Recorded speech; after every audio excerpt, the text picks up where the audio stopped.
பசுவை கடத்துபவர் என தவறாக நினைத்து 12ஆம் வகுப்பு மாணவர் துப்பாக்கியால் சுட்டுக் கொல்லப்பட்டார்.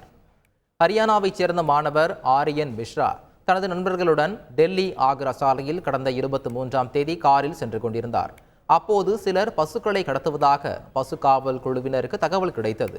அதன் அடிப்படையில் வாகன சோதனை நடத்திய போது கார் நிற்காமல் சென்றது. இதனால் பசு கடத்துபவர்கள் என நினைத்து பசு காவல் குழுவினர் சுமார் 30 கிலோமீட்டர் தூரத்திற்கு வாகனத்தை துரத்திச் சென்றனர். பின்னர் காரை நோக்கி துப்பாக்கியால் சுட்டதில் ஆரியன் மிஸ்ராவின் கழுத்தில் துப்பாக்கி குண்டுகள் பாய்ந்தது. இதையடுத்து பசு காவல் குழுவினர் காரை சோதனை செய்ததில் 2 பெண்கள் அமர்ந்திருந்தது தெரிய வந்தது. தவறான நபர்களை சுட்டதை உணர்ந்து பசு காவல் குழுவினர் அங்கிருந்து தப்பியோடினர். மருத்துவமனையில் சிகிச்சை பலனின்றி ஆரியன் மிஸ்ரா உயிரிழந்த நிலையில் சம்பவம் தொடர்பாக போலீசார் வழக்கு பதிந்து 5 பேரை கைது செய்தனர். செய்திகளை உடனுக்குடன் தெரிந்து கொள்ள உடனே சப்ஸ்கிரைப் பண்ணுங்க.